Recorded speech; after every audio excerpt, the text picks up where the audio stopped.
Hello my dear subscribers, and a warm welcome to everyone who has just joined the channel. I'm really glad you're here today, because we're continuing our soft blue miniature furniture collection. And in this video we'll be making the chair that completes the dressing table set. If you've been following this series, you've already seen how the miniature room is slowly coming together. We've made the bed, the wardrobe, the dresser, the bedside table, and the dressing table. And now this chair is the final piece that brings the whole scene into balance. It's always amazing how one small object can suddenly make everything feel finished, like the room has finally become a real place rather than just a collection of separate items. This chair is actually the simplest model in the whole collection. Compared to the other pieces, it has fewer parts, fewer tricky steps, and it assembles quite quickly. But sometimes the simplest pieces are the most satisfying to make. They're a bit like a calm pause between more detailed builds. A chance to relax your hands and just enjoy the process without overthinking every step. Just like the rest of the furniture, this chair is made entirely from paper. It may look soft and delicate, but once assembled carefully, it becomes surprisingly sturdy.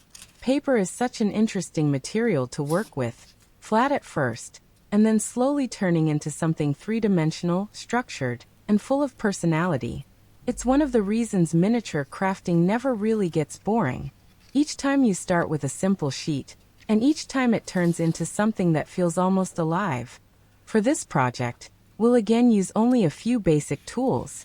You'll need A4 paper with a density of about 160 GSM, so the chair keeps its shape well. You'll also need scissors, glue. I personally use silicone-based glue, and an awl or scoring tool to press the fold lines. These simple tools are enough to assemble the entire model from start to finish. If you're new to my tutorials, here's a small tip that makes a big difference in the final look. After each fold, try to keep your corners close to 90 degrees. Clean angles and straight edges help the furniture look much more precise and realistic. It's one of those tiny details that takes almost no time but really improves the result. Think of it as the miniature version of straightening a chair in a real room. Once it's aligned, everything looks better. Because this chair is relatively simple, it's a great project if you want something relaxing to build in one sitting. Some viewers tell me these smaller pieces are their favorites, because they give that quick sense of completion.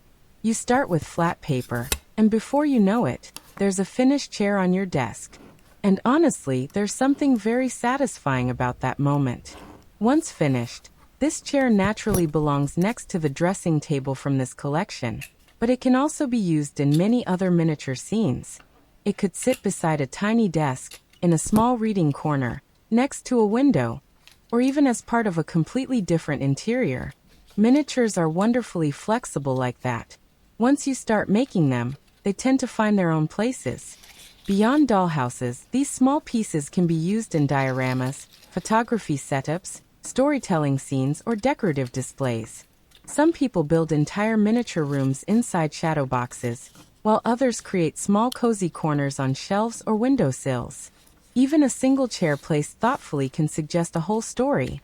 Who sat there, what they were doing, what the room might look like beyond the frame. For many people, building miniatures like this also becomes a way to slow down.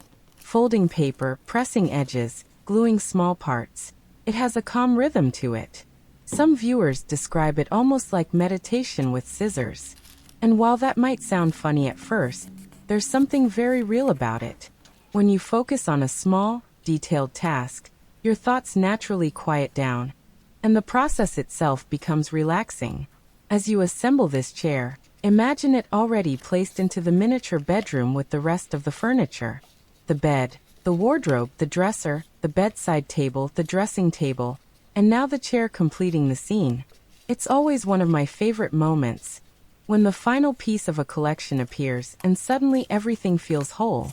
Take your time with the steps, enjoy the process, and don't worry about perfection. Handmade pieces always carry a bit of character, and that's part of their charm. Even if something isn't perfectly symmetrical, it will still look beautiful once placed into the miniature interior. Sometimes those tiny irregularities are exactly what make a piece feel real. I hope this small project gives you a calm creative moment and maybe a bit of inspiration for your own miniature scenes.